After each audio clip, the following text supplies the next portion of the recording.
The damage is real. You could actually assign a number, and those numbers are in, millions and billions of dollars sometimes for a company when your workforce is in burnout. The workers' retention, the productivity. So those are the losses that are being recognized now from a burnout. But at the end of the day, I would say there's still some people who just don't feel happy, right? They don't feel satisfied, and they think, well, that's the way it is.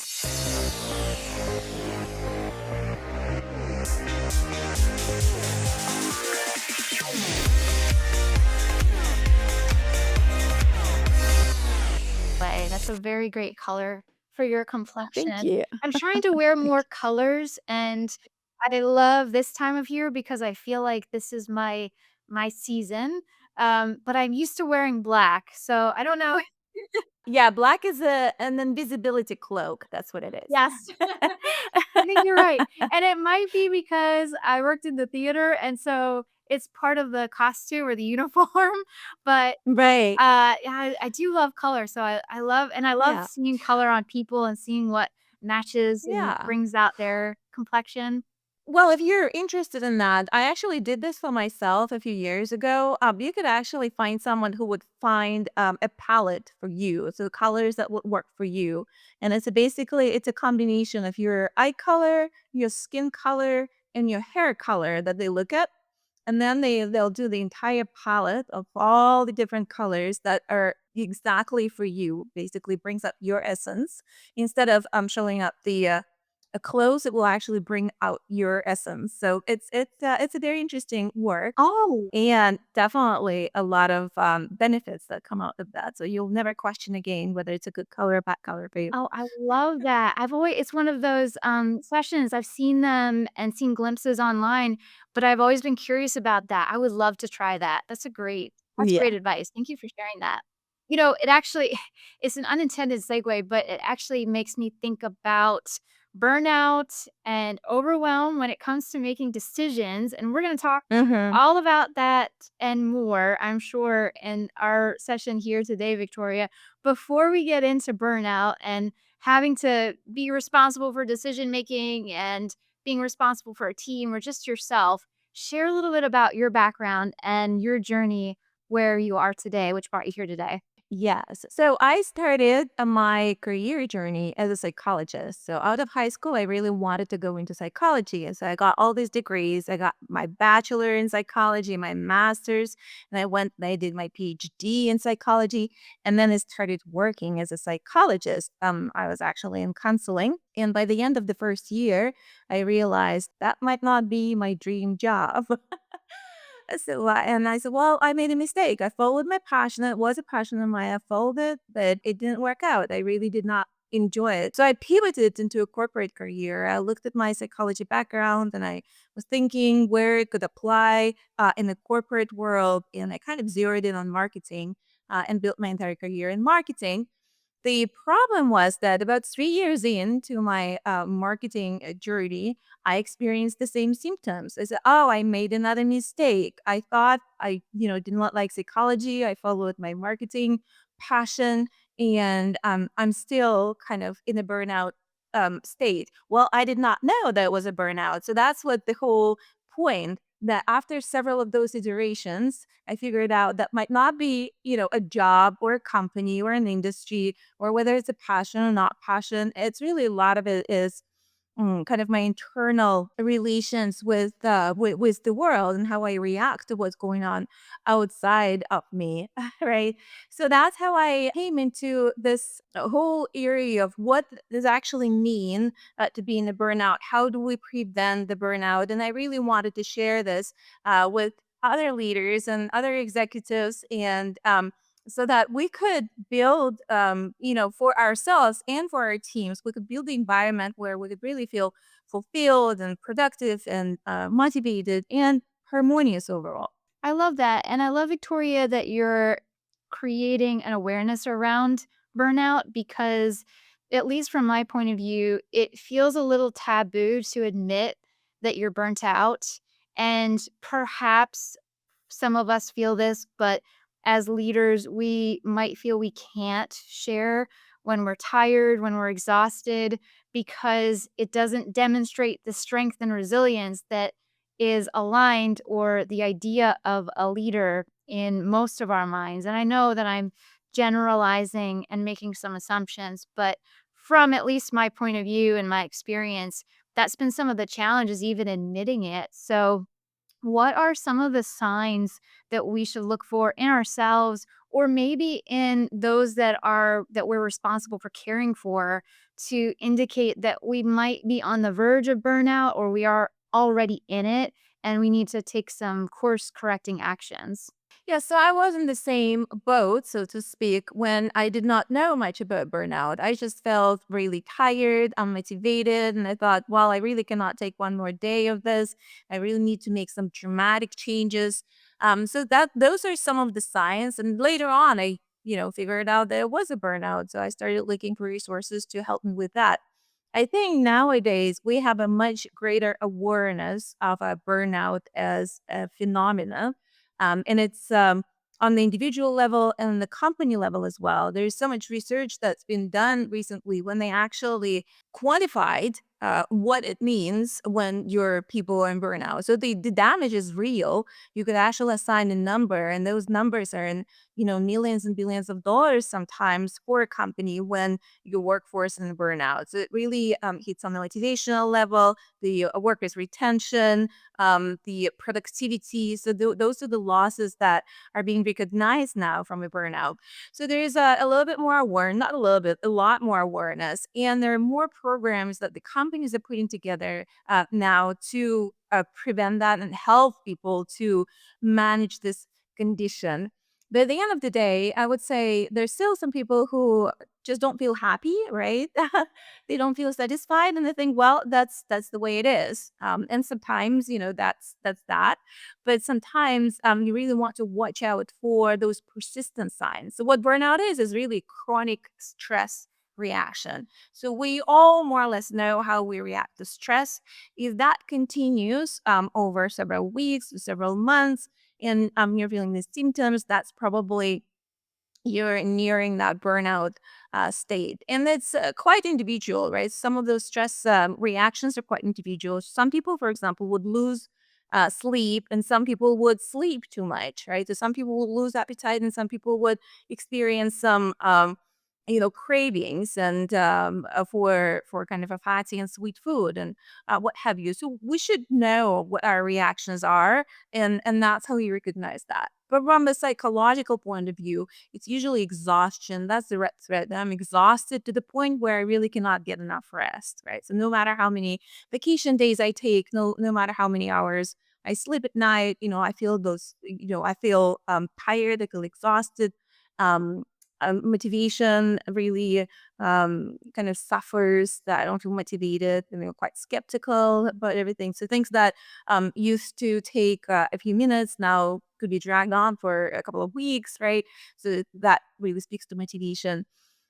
So that's what it is, really. Those are important signs to look out for. And you mentioned just now that it costs the company not only ourselves, and obviously we want to look after our health first and foremost, but there's a benefit to companies and leadership looking out for the health of their team beyond the obvious. I wouldn't necessarily have considered the cost of having a burnt out team, maybe because that's not what we're aiming for, right? But if we're paying attention and we're going beyond a simple care of setting our team up for success and paying attention to when they are maybe finding extreme exhaustion, or maybe they are taking prolonged amounts of time and acting opposite to what their normal default state is, then those are some red flags that companies should also be paying attention to as well. It sounds like. Yeah, absolutely. Especially in that top leadership level and high achievement level. I'm not minimizing the impact of burnout throughout each and every level of the company. But if you look at the top achievers, like people who are actually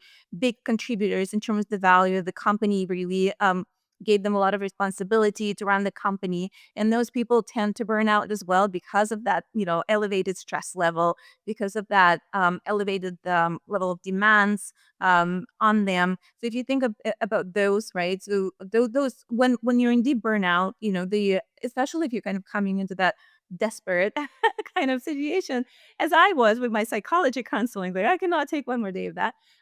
Right. So we start making decisions that usually is like, I need to quit. I need to go to some tropical island. I need to become like a goat herder or something. So those are the decisions that we're making, thinking that once we change the external environment, everything else will fall into place. And those are the things I think can be easily prevented through kind of practices, mindset practices, your lifestyle practices, your programs within the organization to really help kind of get out of that burnout and much more productive mode, and really construct your own personal practices or your team practices, your leadership practices that will help to elevate that, that despair, let's put it this way, and really make it much more harmonious, much more healthy, and much more sustainable. Well, that brings up another question, some great points that you've already made, and that it burnout is a symptom of another problem. And it sounds like, and correct me where I'm wrong, it sounds like we could have the external and the internal challenges that are contributing to cause that burnout. Is that what I'm hearing? That's how I like to look at this, and the reason why I usually separate the external and internal is that sometimes we really don't have that much control over our external circumstances. So let's say the weather is bad today, and I got in a traffic accident. I come to work. I'm already stressed. There is not much I can do about that. The weather is bad, right? So. Or there could be some other disruptions. It could be technological disruptions, could be political disruptions, could be climate, whatever it is, right? So a lot of times we're not really in control of that. What we are in control of is really our internal mindset and our practices and our reactions and our responses to those stimulus from the external environment. So then that's really the first source of empowerment, right? So I'm in control. There is a lot I can do to help myself to be in that kind of burnout proof mode, through those kind of strategies and all that, right? So that's why I really like to talk about this external and internal. And when we're talking about resilience, really a lot of that is around how do we respond to those stimulus, not how we react to them, but how controlled our responses are. I love that you reframe it as a positive so that we can be proactive versus settling for the negative, the symptom. How do we approach a burnout proof type of leadership style or management of self? And that's part of your philosophy, I believe, correct? That's correct. That's correct. And the reason why I really like talking to leaders and working with leaders is that we really become those role models, right? So once you implement those practices for yourself as part of your self leadership, leadership really starts with self leadership. Once you become much more emotionally intelligent and mature and resilient, these practices, you become a role model, and it actually trickles down throughout the organization. So one of the examples that I really like to talk about is the practice of gratitude. So what is gratitude? Gratitude is when, at the end of the day, when you practice noticing things that you like versus things that you don't like. It's as simple as that. We can talk about Buddhist practices of gratitude. Yes, you could go kind of woo stuff, but that's what it is. You notice the things that you like, and you give priority to them instead of noticing things that you don't like. But what it means on the cultural level, if you think of that, it actually translates into a culture of appreciation. So within your teamwork, within your environment, within your company, if you're a founder, right? So that's what it actually comes down to. How do you create a culture of appreciation? That start with yourself, start with your practice of gratitude, and that will turn into the culture of appreciation. And there is a research that undisputable that shows that people who are appreciated, they're much more loyal, they are much more productive, they're much more fulfilled. They actually will deliver more for you than people who don't feel appreciated. I have never heard gratitude defined like that, and I love it so much because your definition is very active and much, I think, more easier to attain or to change mindset if somebody listening, is hearing this and thinking, well, how can I practice gratitude? Noticing the things that you like, that you love, and then to your point, being appreciative for them. I feel like that is such a great, quick way to bring more gratitude into your life. And I love your point about appreciating your team because I see that. I see the impact of that. I know what that feels like too, to be appreciated. And I certainly see the impact that can have when you are giving thanks and gratitude to your team. So, Victoria, tell me, how can we practice more gratitude? What does that look like? What forms can appreciation take? Yeah, so the other side of this, right? Like I think you mentioned somewhere earlier that so how do you actually notice the signs of a burnout in a team or a toxic environment? I think one of the first signs of that is really that negativity, right? So when you go to a water cooler and what you hear is people complaining, oh, have you heard they send this email to everyone? Did you hear they did this? So there's a culture of complaining and negativity. People are talking about the problems instead of talking about the solutions. So that will be a really good sign to actually start paying attention to whether there's a burnout that's crawling in and whether there's that toxicity that's crawling in. So in terms of gratitude, you really start, it is a practice. As I said, it is a practice. You can do a gratitude journal, your personal practice. You can do your gratitude journal. You can do your, your gratitude jar, right? So you can dedicate 5 minutes, in the evening and 5 minutes in the morning to really listing the things that you are grateful for. In terms of relationship, I think that's where the biggest value really in return on your practice is really proactively looking for the things to say thank you for. So if there's a consistent problem in your team, that somebody, for example, is missing deadlines, right? So there's obviously some consequences of that. There are negative consequences, but before you go into the negative consequence, you could actually, if it's something not dramatically impactful, you could actually wait for that person to do the right thing before, noticing how this person is doing everything wrong. You can actually notice, wait for that person to do the right thing and appreciate that, right? So be grateful for that. And you will see how the behavior changes very quickly. And it's in the work environment, also in the personal environment, the same way. So the people actually react much better to the positive reinforcement and the negative reinforcement. There are a lot of tools that we have in the organization environment that goes into punishment. And it's a negative reinforcement. And fortunately, not a lot of tools that we equip ourselves with that goes into the positive reinforcement. So gratitude is one of those.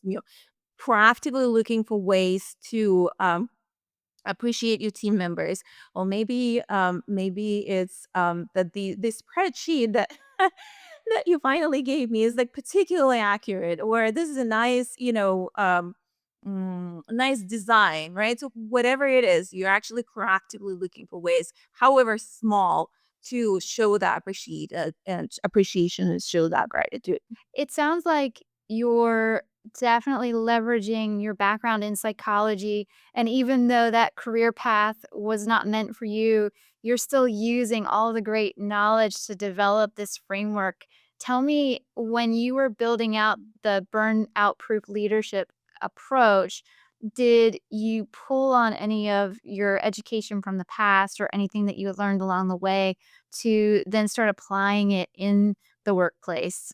Yes, exactly. So what is it? It's really hard not to. When I put so many years into educating myself as a psychologist, even though I don't work as a psychologist, the knowledge is there and the skills are there and the practices are there. So they all came along for that. But a lot of it really came from our own experience. So me, being in that burnout mode, seeing my team being in that burnout mode, and really just saying, you know what, it does not have to be this way. Like, we don't have to be unhappy. A lot of times when we're talking about success, somehow it comes with like, oh, it's hard work, it's suffering, that you need to overcome obstacles and challenges. But it doesn't have to be this way, right? So you could actually approach this as effortless, and it's the same. The results, you're doing the same actions. It's just really your mindset. Like, well, it can be effortless and can be enjoyable. It can be harmonious. It does not necessarily need to come with that heavy weight of unhappiness. So some of it is really idealistic, like, well, this is the world that I want to live in, right? So, I want to, I want to work with the people who feel free, who feel free to express their best qualities at work. They feel free to make mistakes and failures and kind of learn from those. I want to work with people who feel autonomous, who feel in control, right? Because I know that they'll develop and bring more into my company than before. And there's actually some objectively, trends that are happening in our society that we're only starting to see. So objectively, there is a huge transformation going on with the introduction of artificial intelligence. So our whole future of work is going to change, right? It's the way we work, the way we manage people, the way to what we expect from people to contribute. This is a totally different approach that we really need to start learning now. It is opportunity for us to actually come back to our humanity and see, well, this is how humans actually work, right? And this is how we can bring the best out from each other. That's some really great points. And I love that you mentioned AI, Victoria, because that in itself can feel very overwhelming for many reasons where we're or whatever stage of implementing that we're at in our companies or in our lives, we might feel that AI is taking over our job or maybe attempting to replace our job, or at least our company might be. And you make the point that we should start to get used to it and use it. That's one of my points too for folks. Like, the better we can use it, the more secure our jobs will be, but the easier our job can be too. And at the same time, it can feel overwhelming because there's so much change constantly happening around us and there's so much to know all at once. So, with that in mind, how do you help people navigate not just the change, but also the constant overwhelm of knowledge and feeling like we have to constantly keep up? Because I could certainly see burnout happening and stemming from trying to catch up and keep up. Well, if I am to dissect this notion, a lot of it really comes with fear, right? So basically, the question is, how do we overcome fear? And I think that's very kind of fundamental question. There's how many actions that we have, how many thoughts that we have that overwhelm, even the burnout. A lot of it really comes with fear, right? So if you again look at the physiological mechanism of the burnout, is really that super active survival system that somehow got triggered, that we are in this life-threatening situation and just went into that overactive mode. So I think it's important to actually recognize that this overwhelm, this uncertainty, it really stems from fear, and work with that. Um, so one of the practices that we do is relinquishing unnecessary control. So it's that, kind of more of a aware approach, like how you're aware of what you're experiencing right now, and really recognizing that fear of what it is. So it's not really about that AI is overwhelmingly, taking our jobs. It's really our fear of that future. So by the same way, we don't know what's going to happen. Uncertainty is there. It's not going to go away. So it really that practice of understanding that and embracing that uncertainty. So I'm going to worry about this when it comes along.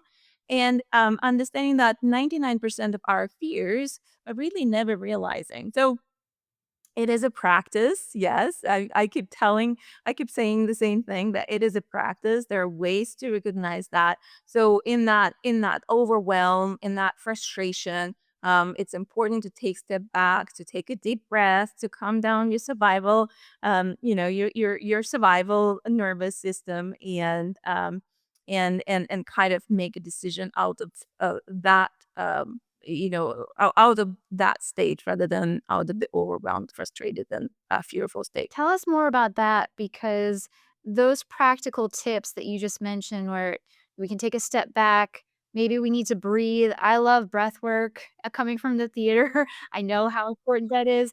It's important in any point of our lives too. But talk to me and the rest of us that are listening through the practical steps that we could take, whether we are experiencing burnout or maybe some of those are preemptive, proactive steps, but what are some practical ways we can navigate the stress and manage the burnout?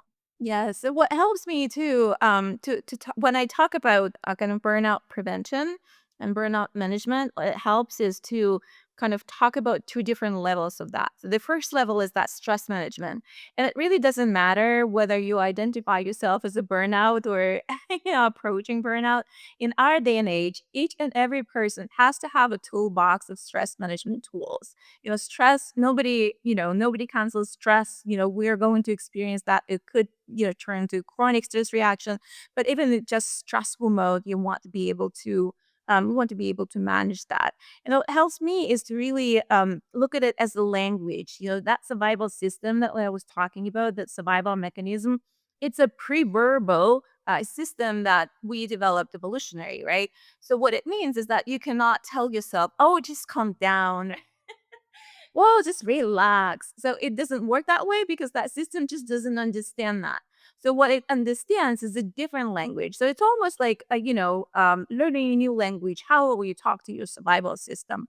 And that system understands the language of breath, right? So breath is that bridge between our mind and our body. That's how we can communicate with that, survival kind of reptilian brain. It understands the language of images. So for us to really visualize the environment, that what we want and how we want it to see and look and feel and smell.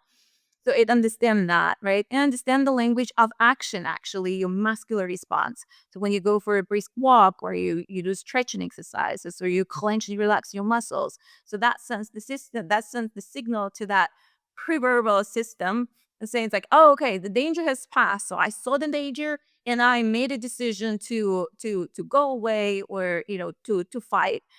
So that the language that system understands. Mm, those are great tips. I've heard that there is the idea that if you can take action when you're feeling overwhelmed as soon as possible, that it can help stem the tide of the overwhelm and sort of keep it at bay because you're taking action.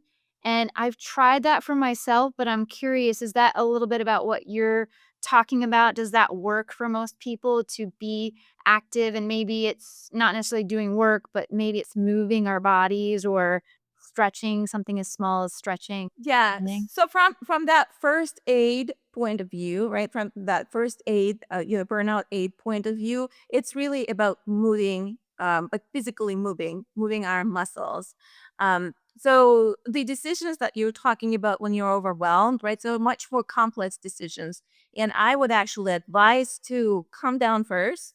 You know, through that more of a muscular response or breath work or 5 minutes of meditation or visualization exercise so that you actually kind of turn off your fight or flight response and turn on your rest and digest response. And that's the system, that rest and digest system is much more capable of making a kind of a better and rational and more sustainable complex decisions. That's great advice. I'm curious, this is great for those of us who are feeling it. How do you help someone who comes to you? Maybe they are one of your team members, maybe you're their leader, their manager, and they tell you that they're burnt out or they tell you that they're overwhelmed. How do you help them work through that and guide them through that? Mhm.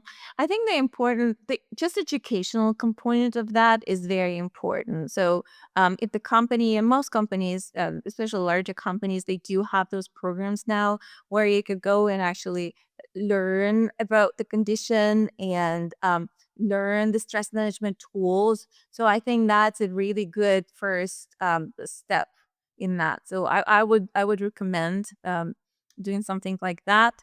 And uh yes, so it really depends on the situation, but that would be the first step, and the second step would be to really look at where we can elevate that. So what's the most triggering parts, like when you say you burnout, so what's the most heady part, right? So if you really want to help that person, what is it that drains most energy from that particular kind of activity or job or whatever lifestyle, right? And then see if there are ways to go around that.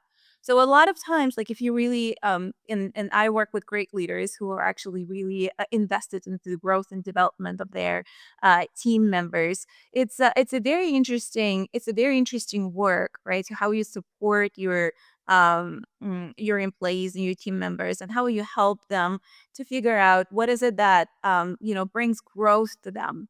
Sometimes, of course, they were hired to do one thing, but they sometimes they would overgrow that. Sometimes they would figure out it's probably not the best activity for them. So how do you actually figure out, how to minimize the things that, burn their energy and maximize the thing that energize them and where they can really be impactful and effective? So, because once you start kind of investing into the employee, you really want and you're enjoying each other company, you really want to keep growing, right? So that's the conversation that needs to happen regularly. Okay, so this is what you're doing. Like 80% of the things that you're doing, you really hate, right? So that's not a very sustainable way of doing it. Like, I really hate spreadsheets. So if somebody would tell me that I need to do spreadsheets all day long, that's not going to be very sustainable. But I'm really good at, kind of planning and generating ideas and, kind of, contributing a strategy or formulating a strategy. So how we can, how can we involve you in more of those activities and minimize the spreadsheets? There are probably some people who would really enjoy doing that.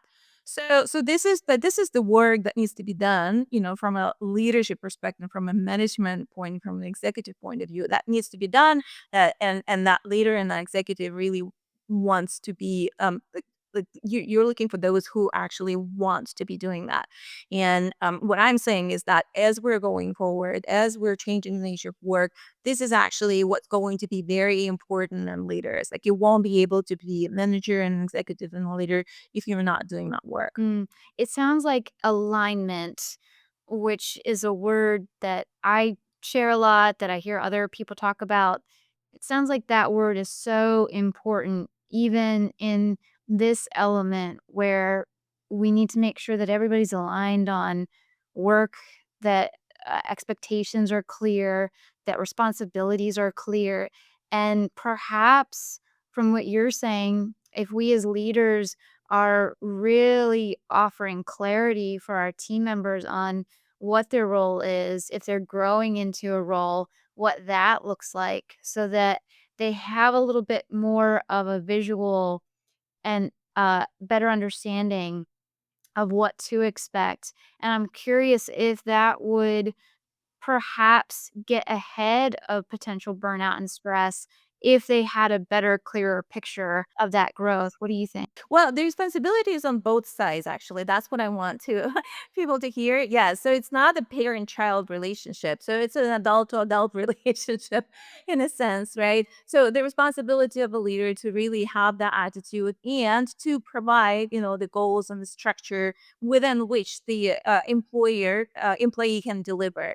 The responsibility of an employee is really for their career. So you have to really take responsibility for your career. So it's not like somebody gave you a role and you just go and you just perform that from 9 to 5. You really want to step into this ownership of your career. So this is what you have. This is how you build it. In a sense, you are your own business, right? So we have, sometimes, especially in burnout, start having these dreams like, oh, I'm so tired within the corporate culture. There's so many people. I don't have control. Well, if only I could start my own business. Well, the message is that you are your own business. So you treat yourself as business, and then you'll start making totally different decisions on what exactly you're doing, how you're doing this, and how you're developing. So you want to have that responsibility, and that ownership of your path, whether it's a path within the corporate environment or an entrepreneurial path. That is refreshing to hear you say that, Victoria, and I know this podcast, we talk a lot about what leaders can do and our responsibility to our team, but I love that you're sharing that because no matter what kind of career path you're looking for and aiming for, you are the only one responsible for shaping it for you. And even as much as we as leaders want to be able to provide resources and coaching and training, you have to put in the effort and have to carve that out for yourself.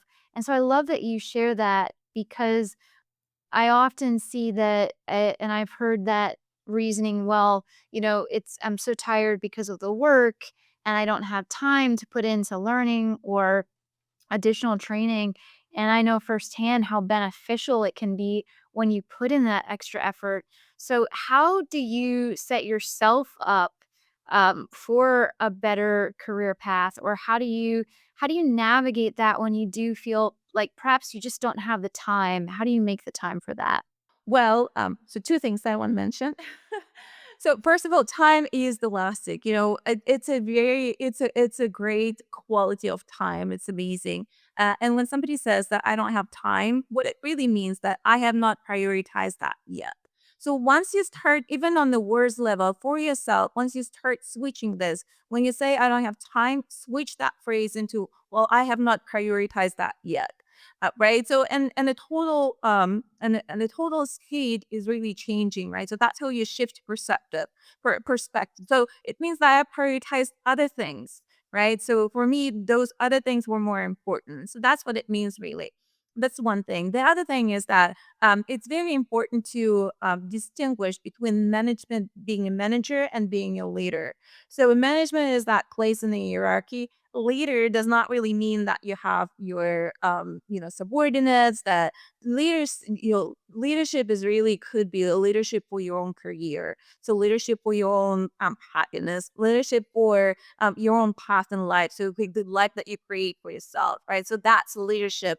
You can call it self leadership, you could call it leadership, but it is leadership. So there's actually a divide between that management, and the leadership. So I really want people to understand that and realize that, kind of take this as an action step for themselves. I love that, and I'm so glad you shared that because I feel like if more people do get that sense of empowerment in their own career, then not only can it help them progress and perform better, but I feel like we might be able to be happier and avoid burnout that way too, because we are actually in more control than maybe we thought we ever could be.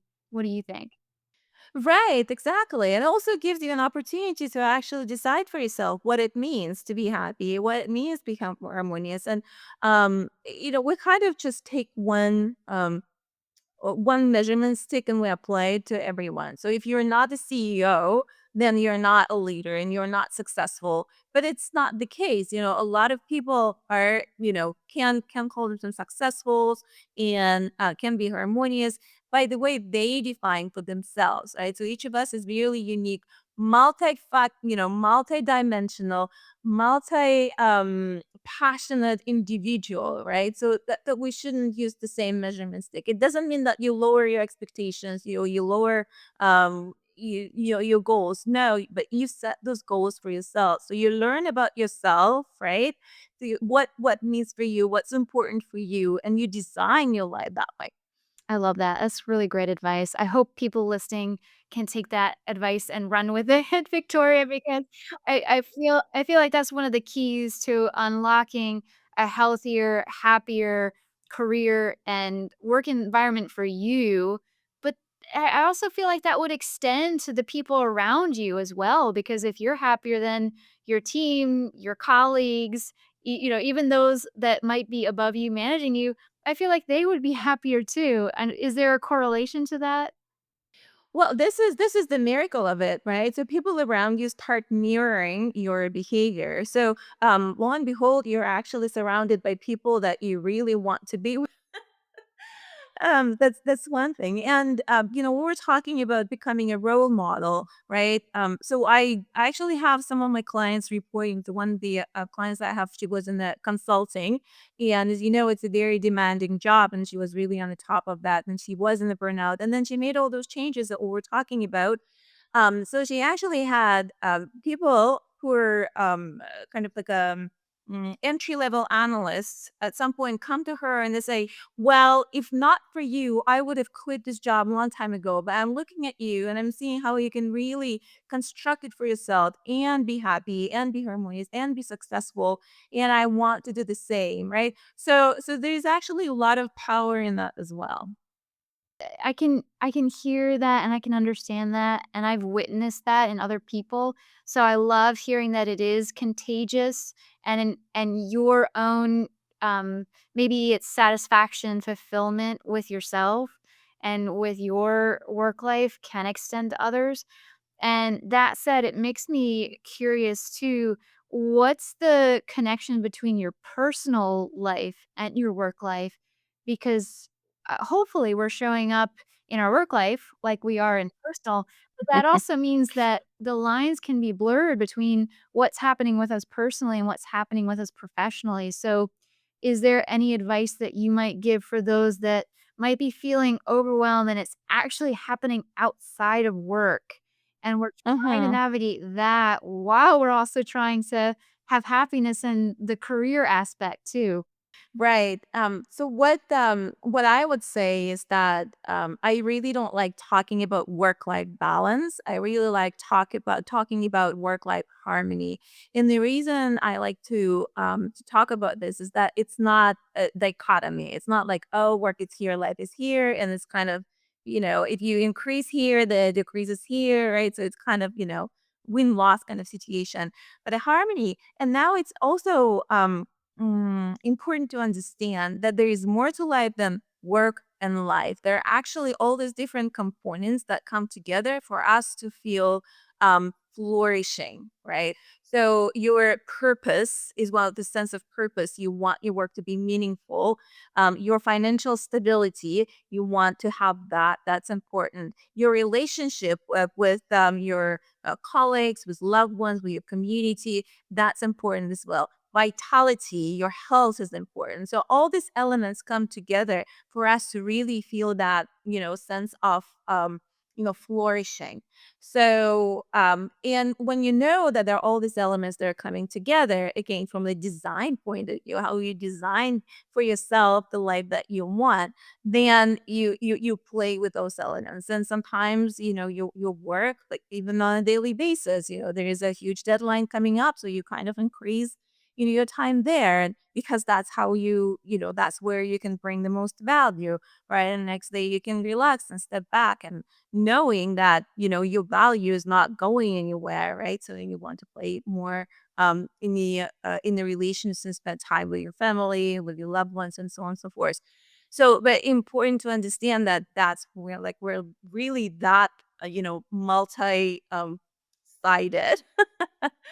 And so it's not just I'm not my job, right? So that's another, like, I'm not my job. There are other elements that come online for me to feel fulfilled, to feel flourishing, to really enjoy my life. Mm, I love that. That's excellent advice, Victoria, because if I'm understanding what you're saying, and I this resonates with me. Our value is not wrapped up in our job or our title. There's so much more. We're so much more complex. And it's really about holistically how are we taking care of all of the well, you said it, but the multidimensional elements of our life that make up everything that we're doing and who we are. And you offer us an opportunity to take away some really probing questions. What are our values? How are we taking care of ourselves physically, spiritually, emotionally, mentally? How are we taking Yeah. care of all of those different aspects? So I love that you share that. I'm curious if somebody were to approach you as a client or look to you for coaching and some guidance, what are some things or what's one thing that you really want them to know before working with you that will help enrich their experience with you and make for a really great collaboration and partnership? Hmm. Well, I really want to look at this work as raising the bar.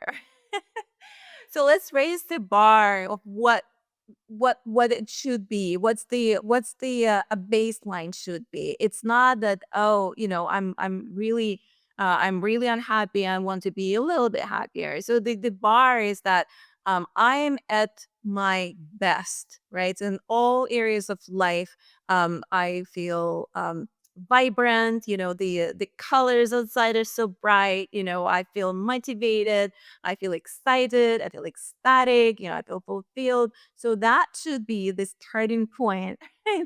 And then from there on, how can it be better every day? How can it be better? How can it be better? Let's not fail. Those are great goals to reach for.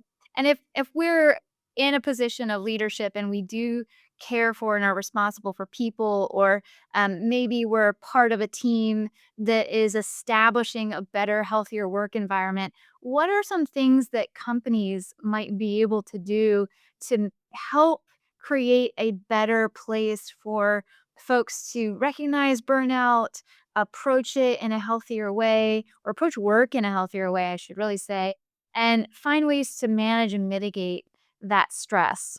Yeah, so I feel that the programs that kind of educational programs with the resources where somebody can just reach out for those resources on demand.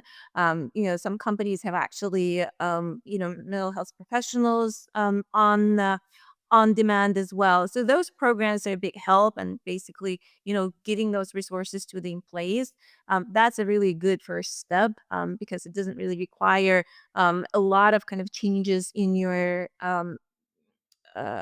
practices and your goal setting, so on and so forth. But the next step would be to really look at those. So one of the great discussions that are going on right now is really, do we work from home? Do we work, virtually, so on and so forth.